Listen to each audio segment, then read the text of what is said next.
Բարև ձեզ սիրելի հայրենակիցներ, ողջունում եմ ձեզ Համայնայության մայրաքաղաք Երևանից։ Այսօր հունիսի 2-ն է 2025 թվական։ Կխոսենք աշխարհաքաղաքական տարածաշրջանային ներպետական ուշագրավ թեմաներից, որոնք կներկայացնեմ իմ մեկնաբանությամբ։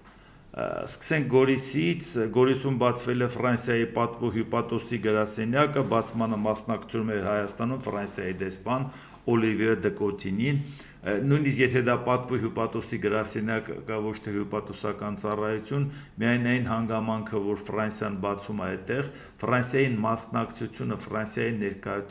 ներկայացվածությունը Հայաստանում ցանկացած կարգավիճակով մեզ համար դրական է ու ընդունելի է։ Բացի այն, որ նա բարեկամ պետություն է, դա միանշանակ հասկանալի է, նորություն չի ու այդ մասին գիտենք, ու միայն այսօրվա ադմինիստրացիան ու Հայաստանի այսօրվա իշխանությունների մասին չի խոսքը, տարիներով, տասնամյակներով մենք դա տեսել ենք այդ վերաբերմունքը հայերի նկատմամբ նաև Ֆրանսիայում, ոչ միայն Հայաստան պետության, բացի դրանից Ֆրանսիան շատ լուրջ դերակատարություն է ստանձնել նոր աշխարհակարգի պարագայում, ինչպես տեսակ Եվրոպան կուլ չգնաց Դոնալդ Տրամպի այն քաղաքականությանը, որ ես Եվրոպայից հետ եմ քաշվում, որ ուկրաինական պատերազմն անիմաստ է, որ Զելենսկին սխալ է, նա իզուր է դիմադրում, նա հաղթաթղթեր չունի, Պուտինը բանակցում է բանակցային առավելություն ունենալով, որովհետև ինքը տարածքներ է վերցրել եւ այլ եւ այլ։ Այսինքն իսկ այդ պարագայում Եվրոպան չկոտրվեց ու չասեց, դե եթե Միացյալ Նահանգները հետաքաշեն, մենք ինչ ենք անում, մենք ինչ կշիռ ունենք, որ դա անենք։ Ընդհակառակը բավական պինդ կանգնեցին, նույնիսկ երբ որ Եվրոմիության անդամ պետություններ փորձեցին խաղեր տալ թե Ամերիկայի, թե Ռուսաստանի հետ, նկատի ունեմ ես Սլովակիայի վարչապետը Ռոբերտ Ֆիցոն, թե Հունգարիայի վարչապետը Վիկտոր Օրբանը, այդ ժամանակ արդեն որոշեցին նախաձեռնություն հանդես բերեն ոչ կոնկրետ եվրոպական ֆորմատ Եվրամիության, այլ երկրներ, որոնք կամավոր ձևով կստանձնեն եվրոպական անվտանգության խնդիրները, ու դրան անգամ Կանադան ցանկացավ մասնակցել եւ հանդիպումներին մասնակցել եւ Ավստրալիան, իդեպ Ավստրալիայի անվտանգությունը երաշխավորում է Միացյալ Նահանգները, անձյուս ռազմական բլոկի շրջանակներում Ավստրալիա, Նոր Զելանդիա, Ամերիկա, բայց դա չխանգարեց, որ ինքը ասի, եթե Ամերիկան տես չկանգնի Ուկրաինային կամ թուլացնի աջակցությունը, ապա ինչ իմաստ ունի հարաբերություն փչացնենք Ամերիկայի հետ, ընդհակառակը իրենք ասին եւ կօգնենք, պետք կլինի նաեւ զորք կուղարկենք պայմանավորվածություններից հետո։ Այսինքն այս ձևաչափը մեզ համար շատ ավելի ճկուն ձևաչափ է, որովհետեւ չեն ասում, որ մինչեւ Եվրամիության անդամ չդառնաս, մենք քեզով ոնց կարող ենք օգնել, Եվրամիությունն էլ տասնամյակներ կարող է տևի, բայց մենք ամեն օր անվտանգային խնդիր ունենք, առավել եւս այս հարափոխող աշխարհում, որ ցանկացածու իրավիճակը փոխվում թե աշխարհում, թե տարածաշրջանում։ Եվ այդ պարագայում Ֆրանսիան, որ ակտիվ դերակատարություն է ստանձնել եվրոպական անվտանգության համար, բարեբախտաբար նրա կողքը եւ Մեծ Բրիտանիան է կանգնած, վարչապետ Կիր Սթարմերը եւ նոր կանցլերը Ֆրիդրիխ Մերցը, այս պարագայում բավական լուրջ թիմ է հավաքված, որի պարագայում այլևս խնդիր չի գնում, բայց Եվրամիությունը դա տնտեսական կառույց է, ինչ կապ ունի անվտանգության հետ։ Ինչպես տեսնում եք, եվրոպական անվտանգության հետ կապված դա ավելին է, քան անգամ եվրոպական երկրները, առավել եւս որ Մեծ Բրիտանիան է Եվրամիության անդամ չի, բայց ակտիվ դերակատար է։ Այսինքն սա ասում եմ նրա համար, որ մենք շատ մեծ հնարավորություններ չունենք մեր անվտանգության հետ կապված, որովհետեւ Ամերիկայի Միացյալ Նահանգների հետ նախ մենք պայմանավորվածություն չունենք, երկրորդ մենք նույնիսկ չգիտենք Ամերիկան ինչ է ուզում, եւ ավելի վատ նա որ մենք գիտենք, որպեսզի Ամերիկան չգիտի ինչ է ուզում, որովհետեւ մեր տարածաշրջանը կարող է շատ արագ փոփոխվի, թե պայմանավորվում են Իրանի հետ, թե հարվածում են Իրանին։ Ինչքան էլ մենք ասենք, որ այս պահին Իրանի հետ կապված դեռ հավանականությունը փոքր է հարված հասցնել, բայց Իրանը քանի որ կոշտ ձևով իր դիրքը դնում է, որ ուրանը հարստացնելու է, այդ պարագայում Ամերիկայի Միացյալ Նահանգները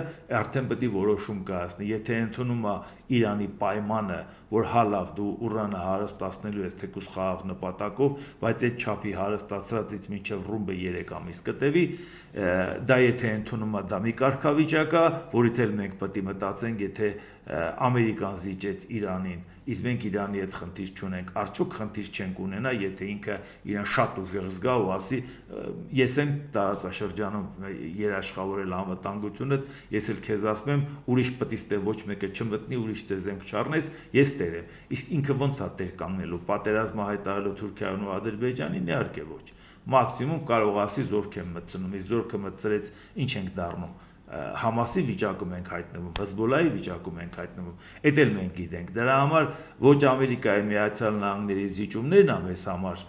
օգտակար, ոչ Ամերիկայի Միացյալ Նահանգների ճնշումները։ Երկու պարագաները մեզ ձեռնտու չի։ Եթե նորմալ պայմանավորվեն, դա նորմալ է, բայց ոչ Իրանը թուլացավ շատ, կարող է դրանից օգտվեն մեր հարևանները, առավել ևս Ադրբեջանը, որը Իսրայելի հետ կուզենա Իրանի հետ կապված պլազդարան դառնա, Իրանը շատ ակտիվ եղավ, պետք է ասի տարածաշրջանում ուրիշ ոչ մեկը չպետք է մտնի։ Իսկ մենք այսօր Ֆրանսիայից եւ զենք ենք ստանում եւ Ֆրանսիայից քաղաքական աջակցություն ենք ստանում։ Այսինքն Իրանը պետք է այդքան ուժեղ չլինի տարածաշրջանում, որ մենք կախվածության մեջ մնանք։ Դրա համար այս պարագայում Ֆրանսիայի ներկայությունը Սյունիքում շատ կարևոր է։ Իհարկե Ռուսաստանի հյուպատոսական ծառայությունը, որը ժամանակին որոշված էր, հասկացանք, որ հիմա չի բացվում, այնպես չի, որ պարզ չէր, որ Լավրովը եկավ մերժվեց ու գնաց, որ չի բացվելու հիմա, բայց քանի որ դեռ հույս ունի, որ կհամոզեն կամ մեկ ուրիշ տեղ կճնշեն, դրա համար չասեցին հրապարակային, որ մերժվել են, մեր իշխանություններն էլ չասին հրապարակային, որ մերժել են, մտածելով չես իմանա վաղը մյուս օրը ինչ կփոխվի, կարող է ստիպված ենք համաձայնենք, ավելի լավ է երկու կողմն էլ ասեց, շարունակում ենք քննարկումները, թե ինչ կար քննարկելու, այսքան ժամանակ շարունակում էինք։ Բայց մի բան լավ էր, որ ռուսականը չեղավ, որտեղ մենք գիտենք, որտեղ Ռուսաստանը ներկայացված է, նա ցանկանում է տարածքային հավակնություններ ու ազդեցության հավակնություններ ունենա։ Գոնե այդ ֆոնին մենք տեսնում ենք, որ Ֆրանսիայի ներկայությունը եւ Ռուսաստանի բացակայությունը գոնե այդ մասով ինչ որ չափով հուսադրող է։ Իսկ ինչ ասել դեսպան Օլիվիե դե Կոտինին Հայաստան-Ֆրանսիա ապա կենտրոնացված համագործակցության 5-րդ համաժողովի ժամանակ ասել է. նա կա կապ Հայաստանի եւ Ֆրանսիայի միջեւ, որը բազմաշերտ է, սփյուռք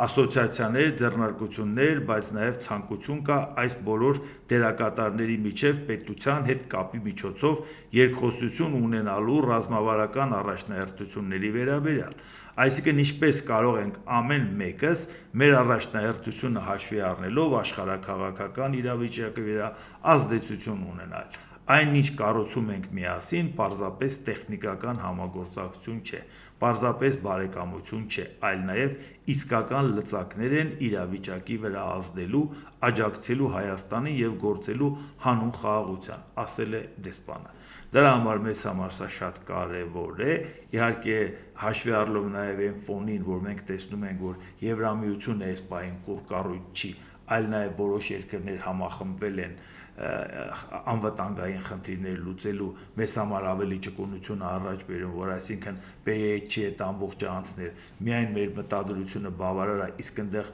ամենաակտիվ խաղացողը Ֆրանսիան է, մենք կարող ենք պայմանավորել, առավել ևս դա ասում եմ այն ֆոնին, որ Հայաստանի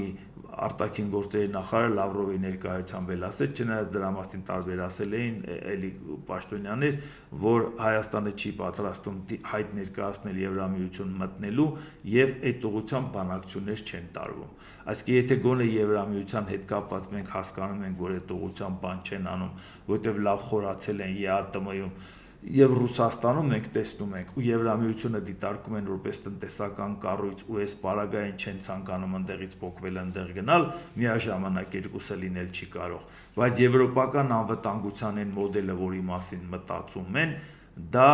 կարող է մեզ համար օգտակար լինել, բայց գոնե պետք է տեսնեն մեր մտադրությունը, որը գնում է դեպի այդ ուղղությամբ, առավել ևս գիտենք Ռուսաստանի վերաբերմունքը, նայած ոչինչ սպասելիք չունենք բացի վատությունը, տարածաշրջանային երկրները հաստատ մեր լավը չեն ուզում, ոչ Թուրքիան, ոչ Ադրբեջանը, այնպես որ մենք լավ հասկանում ենք, որ մեր անվտանգությունը Ամերիկայի մասին էլ խոսեցինք, գոնե եթե խոսում ենք Եվրոպա, առաջ երթին պատկերացնում ենք Ֆրանսիա, բայց Ֆրանսիան մենակ այդ խնդիրը չի կարող լուծել, ինչքան էլ ցանկանա, բայց եթե Ֆրանսիան մի հատ թիմի անդամ է, դա մեզ համար լիովին ընդունելի է։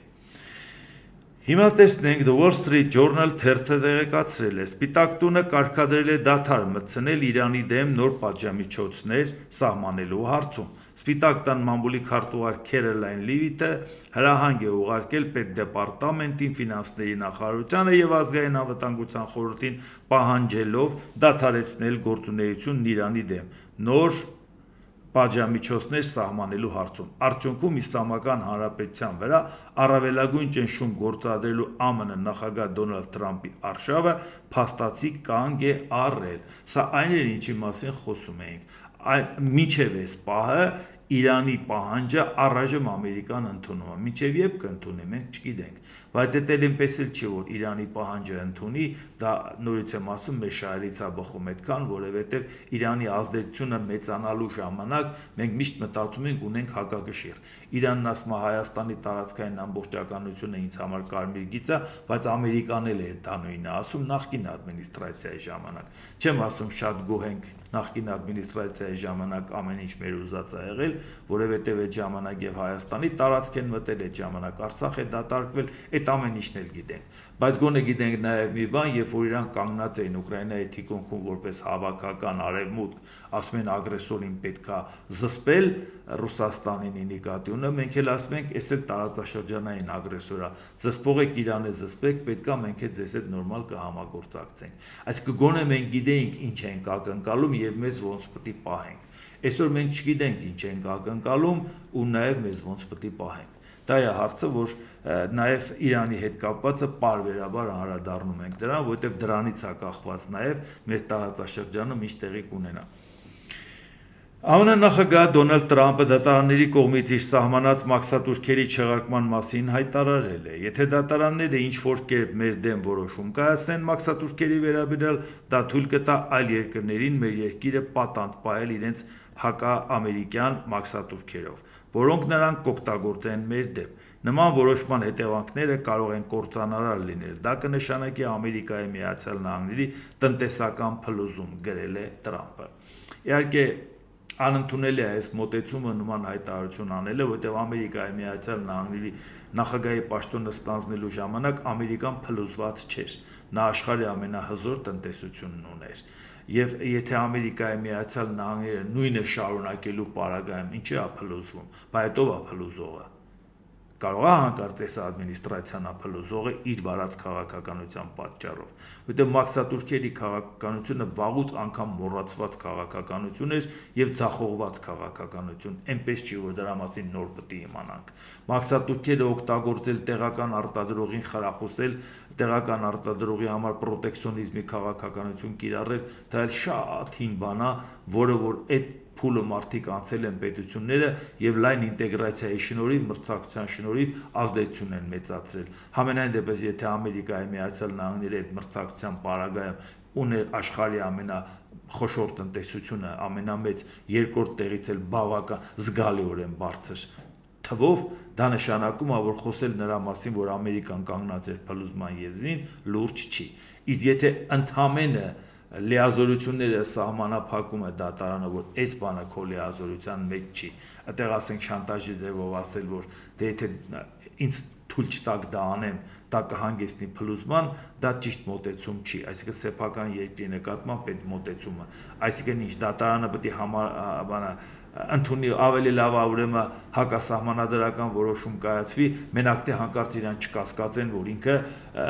դրանով տանում է Ամերիկան փլուզման, պարզապես այդ քաղաքականությունը տեղից ցախողված էր, հիմա պետք է Դոնալդ Թրամփը փորձի ինչ-որ ձևով դրանից դուրս գա, ոչ թե դատարաններին շանտաժանի դրանով, այլ ուղղակի ասի դե որ դատարանները տենց որոշեցին, այդ քաղաքականությունը առաջ չենք տանում, գոնե այդ ժամանակ հետ քաշվելը, ասի իրավապահ համակարգն է կանխել, դրանով այդ սխալը գոնե ուղղվի, որտեղ այդ սխալը շարունակելը անիմաստ է, համառորեն շարունակելը անիմաստ է, դա Ամերիկայի տնտեսությանը շատ լուրջ վնաս է հասցնելու եւ ոչ մի խնայողության էլ չի հանգեցնելու։ Ուկրաինայի նախագահ Վոլոդիմիր Զելենսկին ասել է, որ հանդիպում է ունեցել անվտանգության ծառայության ղեկավար Վասիլ Մալյուկի հետ եւ լսել նրա զեկույցը Սարդոստային գործողության արդյունքների վերաբերյալ, որի ընթացքում ուկրաինական անօդաչու թռչող սարքերը հարձակվել են ռուսական ռազմական օդանավերի վրա։ Երեք այդ մասին Մենք խոսել ենք ամբողջ համացանցը ողողված էր այդ նյութերով։ Բացարձակապես հիանալի արդյունք։ Ուկրաինայի անկախ արդյունք։ 1 տարի 6 ամիս եւ 9 օր պլանավորման սկզբից մինչև արդյունավետ իրականացում։ Մեր ամենաերկար հեռահարության գործողությունը գրել է Ուկրաինայի նախագահը։ Իհարկե մենք հիմա ամեն ինչ չենք կարող ձեզ պատմել, բայց այս ուկրաինական գործողությունները անպայման կգրվեն պատմության գրքում։ Ուկրաինան պաշտպանվում է եւ ճիշտ էլ անում ենք։ Մենք ամեն ինչ անում ենք, որպեսզի Ռուսաստանը զգա այս պատերազմը դադարեցնելու անհրաժեշտությունը, ընդգծել է Զելենսկին։ Իհարկե դա է ամեն ինչը խոսվում էր Ստամբուլի հանդիպումից առաջ։ Դրա մասին էլ կխոսենք, Ստամբուլի հանդիպումից առաջ ինչն էր։ Եվ որ Դոնալդ Տրամփն էլ ասում էր, որ Ուկրաինա հաղթատուկ չունի, Ռուսաստանը եթե ուզենար կգրավեր, կաներ, կաներ, այսինքն երբ որ նախկին վերջի հանդիպման ժամանակ Ռուսաստանն եկելու ասում էր, որ բերել եմ ես իմ պատկերացումները, մենք կարող ենք անվերջ կռվել, եթե դուք հիմա չհամաձայնվեք 4 մարզը հանձնել, հետագայում ստիպված կլինեք 5 հանձնել։ Հետագայում ստիպված կլեք 5 հանձնել,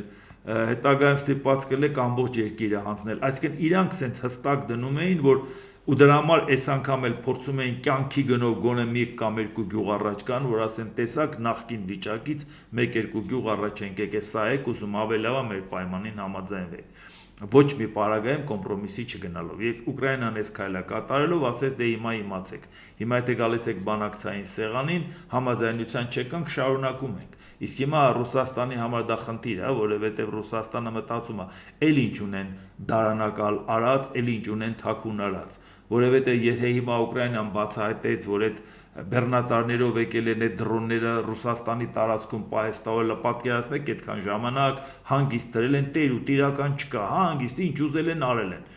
Ոչ մեկը մի հատ չի ասել, ինչ մեքենա է, այսքան ժամանակ ինչ գործ ունի այստեղ։ Ոնց կարող 1.5 տարի դու այդպիսի օպերացիա իրականացնես, պահեստավորես մեկի մոտ ոչ մի բան չառաջանա, որտեղ այդ երկիրը պատերազմի մեջ է, բայց երկրի խորքերում ոչ մեկի պետքը չի։ Նույնիսկ իրանք չեն էլ զգում, որ իրանք պատերազմի մեջ են, որտեղ իրանք թվում է դա իրանցից շատ հեռու է։ Եվ այս պարագայում հիմա նաև այդ գաղտնազերծումը չնայած ամբողջական ծավալի չարվեց, դա նշանակում է այդ նույն տարբերակով այլևս չեն անելու, այլապես չէին գաղտնազերծի, կփորձեին ինչ-որ չափով թաքցնել, չնայած դե պարզ արդեն մեքենաները տեսել են, բայց նաև դա ուրիշ բանի համար է, դե հիմա անգեք ու ամբողջ երկրով վախվորած բոլոր մեքենաները ստուգեք, ամբողջ երկրում տեսեք ինչ անեք, իսկ արդյունքում իրանք մեկ ուրիշ օպերացիա կիրականացնեն, համենայն դեպս ցույց տվեցին, որ իրանք կարող են հանգիստ մանրակրկիտ սառնասրտորեն օպերացիա իրականացնել եւ այդպիսի ծանր հարված հասցնել Ռուսաստանին, այսինքն սա բանակցությունից առաջ ապտակ էր, որովհետև Ռուսաստանը Ստամբուլ գալիս էր այսօրվա բանակցություններին, նորից իր ուլտիմատումով, այս մարզերը կհանձնեք, այս կանեք, ՆԱՏՕ-ն կմոռանաք եւ այլ, այդ ամբողջ ցանկը, որի մասին խոսում էր։ Իսկ հիմա պարզա, որ Ուկրաինան պետք է ասեր, ես քո ասածների հետ համաձայն չեմ։ Ռուսաստանն էլ պատրաստ չէր, որ իր ասածներից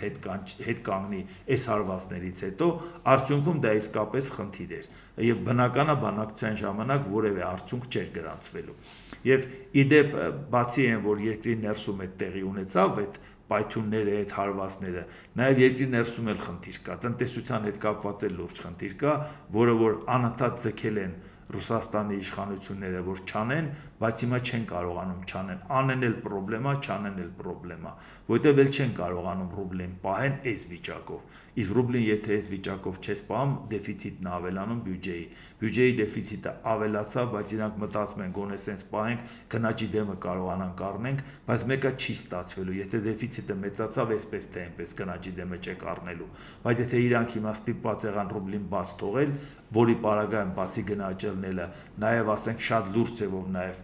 ցնցումներ կար առաջացնի, նաև ռուբլու նկատմամբ վերաբերմունքն էլ կփոխվի, երբ որ Ռուսաստանը շատ դեպքերում փորձում էր առևտուրը ռուբլով անի, պետք է մտածեն ռուբլով անենք հետո ինչ ստացվի, այսինքն անգամ դա էլ է իրանց համար խնդիր, ոնց բյուջեի ճեղքվածքը փակել եւ ոնց կարողանալ գնաճի դեմը առնել, առավել եւս որ այդքան ռազմական ծախսեր են անում, առավել եւս որ տեսան, որ նավթի արդյունահանման հետ կապված ծավալները մեծանում են, Ռուսաստանը հասկացավ, որ այսպես թե այնպես դա իրան հարված է, ավելի լավ է ինքն էլ ծավալները մեծացնի, թեկուզ շատ վաճառի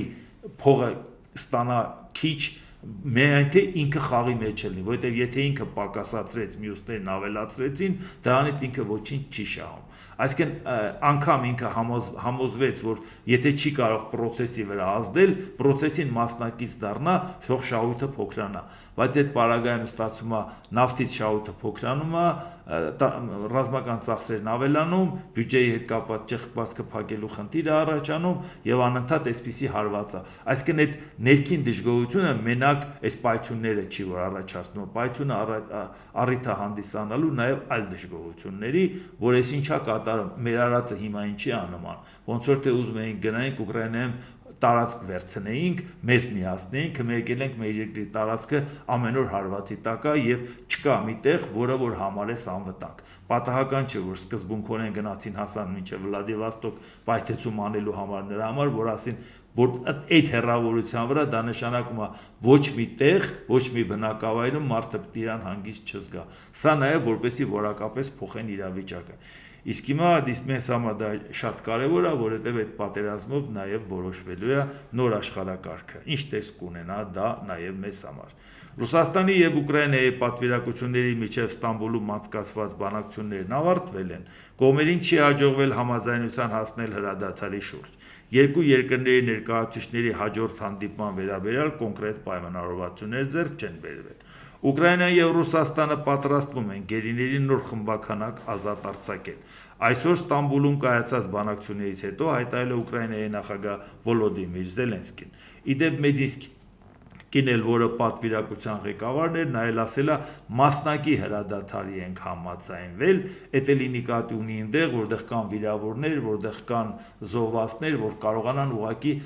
մարտի դաշտից դուրս բերել։ Ուղղակի դա լոկալ խնդիր է լուծում, որովհետև քանի կրակում են անվտանգ չի, չեն կարողանում դուրս բերել։ Այդ ուղղակի խնդիր է, ծանր վիրավորներ դուրս բերել, զոհվածների դիակներ դուրս բերել, ընդհանրապես դա, բայց պատերազմը դադարեցնելու հետ կապված պայմանավորվածություն չկա։ Ռուսաստանը Ուկրաինային հուշագիր է փոխանցել պատերազմի ավարտի պայմանների մասին։ Ռուսաստանը շարունակել է պահանջել Ուկրաինայի զորքերն ամբողջությամբ դուրս բերել այն տարածքներից, որոնց հավակնում է Ռուսաստանը՝ Զապորոժիայի, Դոնեցկի, Լուգանսկի, Խերսոնի շրջաններ։ Այն դեպքում մարզեր, այն դեպքում, երբ որ լավ գիտեք, որ այդ մարզերում իրանք հանրակրվե են արել, անգամ տարածքները ամբողջությամբ իրանց վերահսկողության տակ չէ։ Մի աբսուրդ բան, որոշում է կայացնում այս տարածքում մարդիկ քվեարկում են եւ ասում են այն տարածքն էլ նա իմը։ Պատկերացնեք, ոնց որ Հայաստանում հանրակրվե անեն եւ որոշեն Մոսկվան միացնենք Հայաստանին։ Այս կարգի որոշումն ասում է, բա մեր սահմանադրության մեջ մտած է, բա ինչ եք ուզում անենք։ Հիմա բայց արդեն ակնհայտ էր, որ դա որևէ արդյունք չի ունենալու։ Պատվիրակությունները չեն սեղմել միայն ձեռքերը եւ չեն արել որևէ առաջարկ, որը կարող է ցույց տալ առաջընթաց որևէ հնարավոր գործարքի հարցում։ Քանի որ Վլադիմիր Պուտինը հրաժարվում է հետ կանգնել իր առավելապաշտական պահանջներից։ Բանակցությունները տևել են 1 ժամից մի փոքր ավելին, ինչը խոսում է այն մասին, որ քննարկելու շատ բան չկար։ Ուկրաինայի պաշտպանության նախարար Ռուստեմ Ումերովն էլ ասել է. Ռուսաստանը չի համաձայնվել հրադադարին եւ առաջնորդների հանդիպմանը, որովհետեւ ուկրաինական պատվիրակությունն էլ ասել է գոնե հաջորդ անգամ առաջի դեմքերի մակարդակով հանդիպեն, այլապես հանդիպումը իմաստազրկվում է, որովհետեւ մենք հարց չենք կարողանում լուծել, մեր մակարդակով հարց չի լուծում, լավ, քննարկեցինք, համաձայնության եկանք կամ չեկանք, բայց այսօր դեռ այն փուլում չեն, որ առաջի դեմքի մակարդակով հանդիպեն։ Շատ ենք խոսել այդ մասին, որ մանավանդ Ամերիկայի Միացյալ Նահանգների պարագայում Ամերիկայի նախագահը բանակցային սեղանին նստածն ինքն է միշտ հանդես գա, իրար հետ չհամաձայնեն, թողեն գնան, Ամերիկայի վիճակը պատկերացրեք։ Այսինքն եթե Ամերիկայի Միացյալ Նահանգները որպես միջնորդ սեղանի շուրջ նստեց, նա պետք է իմանա, որ այդ երկուսը թուղթ են ստորագրելու։ Ուրեմն մինչև այդ փուլը արդեն անցած պետք է լինեն։ Այսօր էս բային այդ փուլին չեն էլ հասել, չեն էլ մոտեցել։ Բայց այդ ընթացքում, երբ որ ասենք այս ամեն ինչը եղավ ու բնական էր, որ Ուկրաինան հենց հարվածեց այս բանակցություններից առաջ, որ Ռուսաստանը հասկանա, որ իր պահանջները լուրջ չի, Ուկրաինան է ցույց տա, որ հասկացակ, որ հիմա եթե ասում եք ես հաղթաթուղթ չունեմ բանակցային սեղանին, հիմա տեսեք ունեմ, թե չունեմ։ Իսկ հիմա այդ ընթացքում Ուկրաինայի պաշտպանության փոխնախարար Ալեքսանդր Կոզենկոն մեկ այլ հանդիպման ժամանակ ինչ է ասել, հայտարարել է. Ուկրաինան անօդաչու թռչող սարքերի արդյունաբերությունը հասցրել է նոր մակարդակի եւ մշակում է նորարարական լուծումներ, թե օդում, թե ցամաքում եւ թե ջրում։ Ներկայումս Ուկրաինայի պաշտպանական արդյունաբերությունն ունի տարեկան 10 միլիոն տարբեր ATS արտադրելու հզորություն։ Սինգապուրում անվտանգության ֆորումի ժամանակ հայտարարել է փոխնախարար Կոզենկոն։ Իսկ եթե մենք պատկերացնում ենք ինչ հասել է 10 միլիոն տարեկան ATS, մոտարապես եթե սենց կոպիտ մտովի հաշվարկենք, մոտ 27,000 օրեկան ATS։ Գործնականում կարելի է ասել անսահման քանակությամբ։ Տեխնիկապես պատկերացնեք 27,000 ATS մի ուղղության վրա ինքը բաց տողի, մի ուղղություն ասելով Ռուսաստանի ուղղությամբ։ Այսինքն այս թիվն էլ հնչեցնում են նրա համար, որ հանկարծ չմտածեք մեր հնարավորությունները սահմանափակ են։ Գործնականում դա այնպիսի թվերի մասին է խոսքը, որ իրանք կարող են այնպիսի ծավալ բաց թողեն, որ հակաօդային պաշտպանության համակարգը նույնիսկ եթե խոցի, այդ ինտենսիվությամբ չկարողանա խոցի։ Այսինքն անգամ այդ խնդիրը առաջացնի։ Դա նշանակում է, որ Ռուսաստանին հասկացնում են, որ երբ որ ասում ես ինչքան ուշացավ, այնքան ես առաջ եմ գալու, Ուկրաինան էլ ասում է ինչքան ուշացավ, ես այդ ընթացքում ավելի շատ ATS-ներ եմ ստեղծելու, որի պարագայում գործնականում Ռուսաստանի հակաօդային պաշտպանությունը անզոր է, որտեղ նույնիսկ չի կարողանում Մոսկվայի երկինքը փակի։ Նույնիսկ Մոսկվան չի կարողանում փակի։ Այն դեպքում, երբ որ մայիսի 9-ի շքերթի հետ կապված, որ վախեցած էին, տարբեր տեղերից քաշեցին, բերեցին հակաօդային պաշտպանության համակարգեր, որ գոնե Մոսկվան պահեն։ Ու այնպես չի, որ արագ էլ հետ տարան, որտեղ այնուամենայնիվ իրանք փորձում են Մոսկվան պահեն։ Իսկ այդ ժամանակ խոցելի դարձրեցին մեկ այլ բնակավայրեր, որոնց շատ հանգիստ sense թիրախային հարվածում է Ուկրաինան։ Սա խոսում է այն մասին, որ պատերազմը առայժմ երկարելու է։ Իհարկե Ուկրաինայի պարտություն պարտադրելը դա կատաստրոֆիկ էր թե աշխարհի համար, թե մեզ համար, որովհետև նոր աշխարհակարգը ինչ տեսք կունենար, բայց պատերազմի շարունակելն էլ, եթե հուսադրող է, որ գոնե կհասնեն նրան, որ Ռուսաստանը հասկանա, որ ագրեսիայով հարց չեն լուծում, բայց դրան ժամանակ է պետք, իսկ մենք այդ ընթացքում պետք է մտածենք, թե մենք մեր անվտանգությունը ինչպես ենք լուծում, որ ուժի դիրքերից մեր ագրեսիվ հարևանները չցանկանան վերաձևել նաև մեր տարածքները։ Մեծ Բրիտանիայի վարչապետ Քիր Սթարմերը հայտարարել է. Մեծ Բրիտանիան անցնում է պատերազմի պատրաստության ռեժիմի։ Մենք շարժվում ենք դեպի պատերազմի պատրաստություն, որը կլինի մեր զինված ուժերի հիմնական նպատակը։ Երբ մեզ սպառնում են հզոր բանակներ ունեցող պետություններ, լավագույն զսպող միջոցը խաղաղությունը պահպանելու մեր սեփական կարողությունը ցուցադրելն է, անհրաժեշտության դեպքում ուժի կիրառմամբ, ասել է Սթարմերը։ Իհարկե մեկ անգամ եւս ուզում եմ իմ հիացմունքը արտահայտեմ Քիր Սթարմերի հասցեին, որովհետեւ շատ դեպքերում երկրի վարչապետը երկրի ներսի բնակիչները այլ ձևի են նրան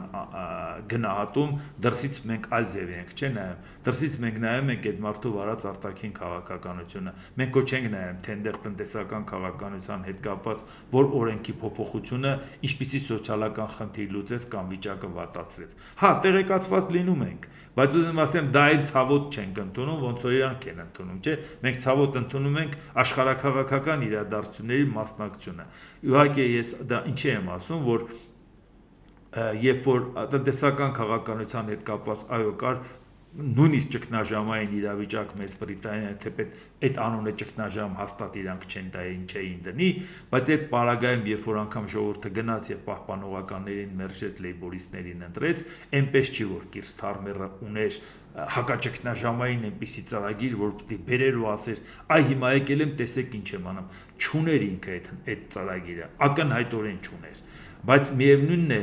չասեց, որ քանի որ չունեմ, բերեք նախկինների վրա գցեմ, այ դուք եք մեղավոր, այս ինչ եք բերել այս երկրի գլուխը եւ այլ, այդ ճանապարհով չգնացին։ Այո, ներքին քաղաքականության հետ կապված պարզա որ եթե վատ չլներ, իրանք ինչի պիտի փոխվեին, նոր ադմինիստրացիան գարվեց։ Արտաքին քաղաքականության հարցում ակտիվ ու ագրեսիվ ձևով կանգնեցին Ուկրաինայի թիկունքին։ Կանգնեցին ու առաջ տարան այն ծրագիրը, որը պահպանողականները տանում էին։ Կանգնեցին ու չասեցին, որ եթե եվրոպական երկրներ կան, համաեվրոպական ծրագրին չեն մասնակցում, մենք Եվրամիության անդամ չենք։ Եվրամիությունից դուրս ենք եկել, որ ինքնուրույն քաղաքականություն վարենք։ Մեզ ինչի պետք է հիմա Եվրոպայի համար կոտորենք։ Ոչ, շատ ավելի բարեկիրթ ձևով կանգնեց Սթարմերը եւ շատ կոշտ ձևով ասեց, որ մենք պետք է այդ գիծը շարունակենք, դա անենք, պետք է ռազմական ծախսերը ավելացնենք։ Ավելին Դոնալդ Տրամպը նախորդ անգամ էր իր առաջի վարչակազմի ժամանակ, առաջի ընտրության ժամանակ, ինքը ինչ էր ուզում, էլի Եվրոպայի հետ ուներ տարաձայնություններ, թեպետ զուգադիպեց Brexit-ը, որ Մեծ Բրիտանիան դուրս էր գալիս Եվրամիությունից, բայց ժամանակաշրջանը ընկավ Տրամպի պաշտոնավարման շրջանը, իսկ Տրամպին դա շատ լավ ձեռք էր տալի, այսինքն եթե Եվրոպայի հետ ինքը ուներ տարաձայնություններ, դուք պետք է ձեր անվտանգությունը պահեք, ինչի պետք է ես անեմ եւ այլ, ինքը ասում է շատ լավ, իմ շատ մտերիմ երկիրն է Մեծ Բրիտանիան, եթե Եվրոպան չի ուզում իմ խաղի կանոններով համագործակցել, ես Մեծ Բրիտանիայի միջոցով եվրոպական շատ երկրների հետ կաշխատեմ շրջանցելով Եվրամիությունը, այսինքն ինքը դիտարկում էր Մեծ Բրիտանիան Եվրոպայում որպես իր գործընկեր, ամենամերձավորագույն դաշնակից, անգամ ընդդեմ Եվրամիությանը, բայց այս անգամ դուք տեսաք, որ Կիր Սթարմերը ինքը երբ որ տեսավ տարաձայնություն կա Եվրոպայի եւ Միացյալ Նահանգների միջև, նա չանցավ Միացյալ Նահանգների կողմը, առավելևս ինքը Եվրամիության անդամ չէր, ընդհակառակը փորձեց միջնորդի դեր խաղալ Միացյալ Նահանգների ու Եվրամիության, բայց Եվրամիության եվրոպական շահերը սպասարկելով, ոչ թե ես մի կողմ եմ քաշվել, երկուսի արանքում արբիտր եմ, ոչ, ես եվրոպական շահերն եմ սպասարկում, եկեք գնանք Ամերիկային բացատրենք, որ ճիշտ է միասին աշխատել, դրա համար եմ ասում, չգիտեմ, հիմա երկրի ներսում է տնտեսական քաղաքականության հետ կապված առավել ևս որ հակաճգնաժամային ծրագիր չունի Սթարմերի մասին վերաբերմունքը ոնց է, իմ տեսանկյունից ես համարում եմ, որ շատ արդյունավետ, շատ ճիշտ քաղաքականություն է տանում ու այն բացն է լրացնում, որը Եվրամիությունը իր բյուրոկրատական որոշակի պատճառներով, որ կոնսենսուսով է որոշում կայացնում, մեկը կարող է համաձայն չլի, շատ բարդ ընթացակարգերով են բաները, ինքը փորձում է այդ պակասը լրացնի, այն դեպքում, երբ որ ինքը այլևս այն կայսրությունը չի, այդ մեծ հնարավորությունները չունի, բայց ուզում է, որ դրան հավուր պատշաճի ինքը ներկայացված լինի։ Մի բան էլ, մի ուրախալի լուր կար, ՄԱԿ-ի գլխավոր ասամբլեայի նոր նախագահ է ընտրվել Գերմանիայի նախկին արտգործնախարար Անալենա Բերբոկը, Գերմանիայի նախկին ղեկավարը հավաքել է 167 ձայն, եւ սա բավական էր հաղթելու համար, նա շնորհակալություն է հայտնել նրանց, ովքեր քվեարկել են իրենց աջակցության եւ վստահության համար։ Ինչի եմ ասում ուրախալի, որովհետև սա էլ այն դեպքն է, երբ որ արտգործնախարարության աշխատանքը ավելի շատ դրսում է երևում, քան ներսում։ Ներսում Գերմանիայի ժողովուրդը ինչ պետք է արտգործնախարարի մասին կարծիք ունենա, հա կարող է իմանա ինչ է կատարում աշխարհում կամ իրաց նախագահն ինչ է անում, արտգործնախարարը, բայց Անալենա Բերբոկը շատ ավելի ակտիվ էր, շատ ավելի նախաձեռնող էր, անգամ նույնիսկ քան այն ադմինիստրացիան, Օլաֆ Շոլցի ադմինիստրացիան, եւ պարբերաբար մենք այդ մասին խոսում էինք, որ երկու մարդ կա, որը շատ ափսոսում են, որ հանկարծ իրանք պրոցեսից դուրս մնան, մեկը Բորիս Պիստոլիուսը, որը պաշտպանության նախարարն էր Շոլցի կաբինետում եւ դրանից հետո նա շարունակեց պաշտոնավարել նաեւ Ֆրիդրիխ Մերցի ժամանակ, բավական փորձառու, բավական արժանապատիվ անձնավորություն եւ մյուսը ափսոսանքով նայում էին, որ հանկարծ առանց գործ չմնա Անալենա Բերբոկը Եվ տեսեք Անալենա Բերբոկին այդ առաջարկեցին։ Իհարկե օբյեկտիվորեն ասենք, որ ՄԱԿ-ի նախագահի պաշտոնը զուտ արարողակարգային պաշտոն է, որովհետև ՄԱԿ-ի գլխավոր քարտուղարն է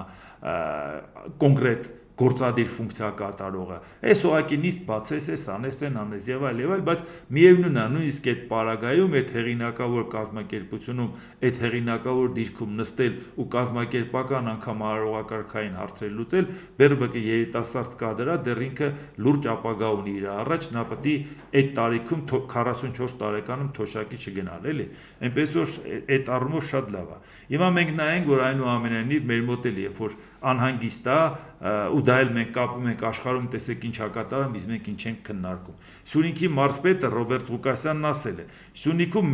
մերթ հակառակորդի կողմից ուղիղ կրակոց է լինում, ինչի արդյունքում նաև լինում են դեպքեր, երբ կրակոցները դիպչում են ենթակառուցվածքներին ու ընտանի կենդանիներին։ Շատ վատ է, որ կրակում են, երևի 3 ամիս է ու ավելի, որ գիշերները սիստեմատիկ կրակոցների ձայներ են լսվում։ Մարզպետի խոսքով պաշտպանության նախարարությունը հստակ արձանագրում է փաստն ու դիրքորոշում ունի այս առնչությամբ։ Պաշտպանության նախարարության ասացին ավելացնելու բան երևի թե չունեմ, ասել է Ղուկասյանը։ Համաձայն չեմ նրա հետ, որ պաշտպանության նախարարությունը այդ բոլորը ֆիքսում է։ Պաշտպանության նախարարությունը ընդհակառակ է վերջերս ասում է, եթե մեր ուղղությամբ չենք կրակում, մենք չենք էլ ֆիքսում։ Մարդիկ ասում ասում են, բայց անհանգստանում ենք, ի՞նչ է նշանակում մեր ուղղությամբ չեն կրակում։ Իրանք իրանց տարածքում կրակում են, հետո ասում են Հայաստանից են կրակել իրանց վրա։ Էդ էլ գոնե ֆիքսեք, իմանանք ինչա կատարվում։ Բայց մենք առաջի անգամ ենք լսում, որ 3 ամիս է կրակում են տենց ինտենսիվ, թեկուզ օդ։ Երբեք դուք դա չեք ասել։ Իսկ երբ որ դուք չէիք ասում, բայց բնակավայրերից մարդիկ զանգում էին, ասում էին, մենք չենք փորձել այդ ամեն ինչը տարածել, ասել, որ ասեն խուճապ եք տարածում կամ ինչի եք ասում, որտեղից ձեզ այդ ինֆորմացիան, ինչի եք հավատում, ինչի եք տես բաներ ասում, ասել ենք լավ, մեզ պետք չի բորբոքել, մեզ պետք է զգոնությունը պահել, հարցը բարձրացնել, այսինքն այն ինտենսիվությամբ չենք ասել, ինչ ինտենսիվությամբ կրակել են, բայց ինչպես տեսնում եք, հիմա կանգնում է մարզպետն ասում է 3 ամիսա կրակում են։ Իսկ դուք 3 ամիս լսել եք, որ ասել են 3 ամիսա կրակում են, 3 ամսվա ընթացքում մենակ ասել են Հայաստանը կրակեց, Ադրբեջանն ասել է կրակեց, Հայաստանից հերքել են, ասել են տենց բան չկա։ Հետո Ադրբեջանն է կրակել, օդ կրակել, հետո ուղիղ կրակել, բայց ոչ 3 ամիսի մասին եւ ոչ այսպես ինտենսիվ։ Եվ սա խոսում է նրա մասին, որ այդ խնդիրը մեր մոտ իսկապես կա, այդ անկայունությունը մեր մոտ կա, որտեղ սպասում են աշխարհակարգի հետ կապված ինչ է արվելու։ Ու դրա համար այս ֆոնի, երբ որ մենք նայում ենք, որ հերթական անգամ Նիկոլ Փաշինյանը բանուգործը թողած, հիմա նոր հայտարարություն արել, վարչապետը գրել է, եթե պարզվի, որ իրոք Գարեգին բն խախտել է կուսակրոնության ուխտը եւ զավակ ունի, նա չի կարող լինել ամենայն հայոց կաթողիկոս։ Սա արձանագրում եմ ամենայն հարգանքով բոլորի անձնական եւ ընտանեկան կյանքի գաղտնիության իրավունքի նկատմամբ, բայց ամենայն հայոց կաթողիկոսը չի կարող ունենալ այսպիսի անձնական կյանք։ Խնդիրը բարձրացնում եմ որպես հայ առաքելական եկեղեցու հետևորդ, որովհետև տեսնում եմ հոգևոր անվտանգության խնդիր։ Ասում եմ նաև որպես ՀՀ վարչապետ, որովհետև տեսնում եմ պետական անվտանգության խնդիր։ Մայր Աթոր Սուրբ Էջմիածինը պիտի դիրքավորվի այս իրավիճակի նկատմամբ, ինչից հետո կիրականացվի հարցի հետագա պարզաբանում։ Այսօր հունիսի 2-ին երեկոյան Գերագույն հոգևոր ժողովից հետո կլինի հայտարարություն կապված Նիկոլ Փաշինյանի վերջին հայտարարությունների հետ։ Այս էլ ասել են Մայրաթորից, իհարկե մինչև այս եթերը մտնելը դեռ հայտարարություն չէր արել Գարեգին երկրորդը, դրա համար ես չկարողացա դրան անդրադառնամ, դրան կանրադառնանք արդեն այդ հայտարարությունը լսելուց հետո, բայց նաև այս ինչ որ Նիկոլ Փաշինյանն ասում է, սրա հետ կապված էլ ասենք, ուրեմն հարցը նա է, որ մենք աշխարհիկ պետություն ենք ու աշխարհիկ իշխանությունը չպետք է խառնվի եկեղեցու գործերին, եկեղեցին էլ աշխարհիկ իշխանության գործերին, եթե ժամանակին էլ խառնվել են շատ վատ են արել, եթե հիմա են խառնվել ու քաղաքականացրել ամենօրյա ռեժիմով պարբերաբար ասել ենք հատած բոլոր սխալները, այն ինչ որ արվել է Մայրաթորի կողմից, Գարեգին երկրորդի կողմից, իր եղբոր կողմից, որը որ թեմի առաջնորդներ Մոսկվայում եւ այն ինչ են արել, որ Ռուսաստանի կողմից ինչի համար էին պարգևներ ստանում, քաղաքականացված նաև Բագրատ Գալստանյանի շարժումը այդ ամեն ինչի մասին խոսել ենք, բայց երբ որ Նիկոլ Փաշինյանը սենց համառորեն ուզում ասի պետք է ապացուցենք կուսակրոնա թե չէ, երեխա ունի թե չէ, եթե մեզ մնա մենք կասենք երկուստ էլ որ գնաք ճիշտ է ձեր պայքարի մեջ հաղթող չպետք լինի, որտեվ երկուստ էլ ձեր տեղում չեք, ինչի Նիկոլ Փաշինյանն իր տեղում, որ նա է ասում։ Այն նրանը ենթալ կամ ասենք եթե ինքը փորձում է ասենց խառնվի։ Լավ, սիրուն է հնչում։ Կուսակրոն օրենքը խախտել է։ Ենթադրենք ես էլ եմ լսել, որ խախտել է։ Տեխնիկապես ո՞նց եք պատկերացնում, ո՞նց եք ապացուցելու խախտել է թե չէ։ Ո՞նց։ Գնում եք ասում եք մի հատ ԴՆԹ անալիզ հանձնի, հա, Գարեգին երկրորդին։ Հետո հանձնեց, ինչ եք անում, Հայաստանի բոլոր երեխաներին ստուգում եք, չէ, թե դուք մտածում եք մամուլը մեկի մասին գրելա, գնանք մամուլը մեկի մասին գրելա, գնանք դրան ասենք լարի մի հատ անալիզ հանձնի, իսկ որ ասեք չեմ հանձնում դու ով ես, ինչ պիտի ասեք, որ օրենքով եք դուք պարտադրում մարդուն ԴՆԹ անալիզ հանձնի, քրեական գործով անցնում, հա, ինչ որ բան եք պարզում, պարզել եք մարդա սպանել, ոնց եք դուք դա անելու Կարող է որպես Գարեգինը, որ իր տեղը չի, այդ նորություն չի։ Շատ վատ է, որ ինքն է մեր կաթողիկոսը, խայտառակությունը հասկացանք, բայց մյուս խայտառակությունը նա է, որ աշխարհիկ իշխանությունը այս նույն համառությամբ առաջ է գնում։ Ինչ է արածը։ Չգիտեմ նա ինչ կպատասխանի կամ ոնց կփորձեն տակից դուրս գալ։ Իմ պատկերացմամբ եւ խայտառակությունը այս կարգի վարչապետ եւ խայտառակությունը այս կարգի կաթողիկոս։ Բայց նույնիսկ տեխնիկապես, երբ որ դու ասում ես, այո, մենք պետք է ապացուցենք, որ նա երեխա ունի, ոնց է ապացուցելու, ես դա եմ ասում։ Վաղը մեկն էլ կանգնում է, ասում է, բան չես ամուսնացած։ Կարող է պատճառը նա է, որ երեխեքդ քոնը չեն։ Դարի մի հատ դնթ անալիզ հանձնենք, մի հատ տենանք քոնեն թե քոնը չեն, մեզ հարիր չի տենց վարչապետ։ Այդ ժամանակ ինչ եք ասելու, ասեք ժողովուրդ, էս ինչ ես խոսում։ Բա նույն բանն եք անում։ Նույն բանն եք անում եւ ամեն մեկը իր համախոհներին հավաքում, հա, այս կողմը Նիկոլ Փաշինյանի համախոհները հարցակվենք, ասենք, այո, դա պետք է ապացուցենք, որ աշխարհիկ պետության մեջ կրոնական կազմակերպությունը անկախ պետությունից անկախ գործում է։ Իր կանոնակարգը խախտել է, չի խախտել, ինչ արել, ոնց արել եւ այլ եւ այլ։ Դու դրան մոտ, որպեսի կարողանաս վերահսկողություն սահմանես, ինչ լծակ ես օգտագործելու, ոնց ես պարտադրելու, որ դու եւ ինչ որ մեկը ում վրա կասկածում ենք, պետք է դնթ անալիզ հանձնի։ Ոնց։ Ինչից ելնելով։ Իսկ եթե չհանձնի, ուրեմն մեղավոր է։ Հիմա եթե մեկը գա ինձ ասի, գիտես, ես կասկածում եմ, որ ես ինչ բանը սենց է։ Դու պետք է դնթ անալիզ հանձնես, թե չեք ասենք, ես ինչը մեղավոր է։ Ես դի խառնված կերպով դնթ անալիզ հանձնեմ։ Դուք հասկանում եք մենք ուր ենք հասել։ Նույնիսկ եթե մենք ենթադրենք կամ կասկածենք ինչ որ մարդու վրա, ոնց ենք դա ապացուցելու։ Աշխարհիկ իշխանությունը ոնց է դա ապացուցելու ձևը, որը ինքը փորձեց, դա արդեն օրենքի սահմանադրության խախտում է, ոչ թե մենակ սովորական մի հատ շարքային օրենքի, որը սովոր են խախտելու։ Սահմանադրության խախտում է, որը, ասում է, Հայաստանն աշխարհիկ պետություն է, սահմանադրությունից ձեզ համար դա կարդացի։ Ոստեղ ամենևին, երբ որ ես դա ասում եմ, մարդիկ փորձում են ասեն, ինչ հարում է արդարացնում եք կաթողիկոսին, եղբայր, վատ եք հասկանում։ Ես ասում եմ, որ մենք այսօր, ես եմ գտնում, որ Նիկոլ Փաշինյանն իր տեղում չի, բայց չենք ասում, չէ, գնանք ինչ որ մի ձևով պատշգամբից գցենք ներքև։ Մենք մտածում ենք, եթե կարանք իրավական ճանապարհով այդ հարցը լուծենք, անենք, ընտրությունով անենք, հասարակական ընդվզումով անենք, որը նույնպես տեղավորվում է օրենքի շրջանակներում։ Մարդիկ դուրս գան փողոց, էս անեն, նայած թե որը կընտրվի, ինչ չափով հասարակությունը որին կարձագանքի։ Բայց մենք չենք խոսում, չէ, ասենք, եթե մենք չենք ուզում Նիկոլ Փաշինյանն լինի, լավ մի հատ գնանք տենանք ինքը ժամանակին ում հետ ինչ արե, կամ ժամանակին ում հետ ինչ խնդիր ա լուծե։ Այդ չի, չէ, ճանապարհը, ժողովուրդ ջան։ Կաթողիկոսից պրծնելու ճանապարհն էլ դա չի, իմ ասածը սա է։ Եվ դրա համար ուղղակի դա լավ տեղ չի տանում, եթե հանկարծ մնացիք, որոշեցիք, որ կաթողիկոսը պետք է ձեր հաճո կաթողիկոսը լինի։ Այդ կաթողիկոսը Քոչարյանի նշանակածն է։ Մենք ինչ ենք դրանից շահան, որ մի հատ է Փաշինյանի նշանակած կաթողիկոսը լինի։ Հետո էլ մտածենք դրանից հետո ինչ ալեն։ Պատկերացնում եք SMS-ով պաշտոնային տուն ուղարկող Փաշինյանը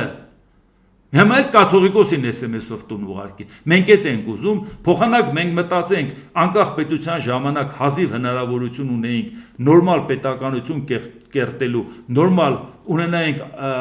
հայ առաքելական եկեղեցին նորմալ ընտրություն աներ, մի հատ Լևոն Տեր-Պետրոսյանը կաթողիկոս նշանակեց, մի հատ Ռոբերտ Քոչարյանը։ Հիմա էլ Նիկոլ Փաշինյանն է ուզում նշանակի։ Սա է դրա ճանապարհը։ Դե ինչ այսօր այսքանը, եթե հավանեցիք, սեղմեք լայք կոճակը, բաժանորդագրվեք Էդվարդ Տանտինյան YouTube-յան ալիքին, սեղմեք զանգակ կոճակը, գրեք մեկնաբանություններ, գրեք հարցեր, դիտեք եւ դատեք ինքներդ։ Շնորհակալություն։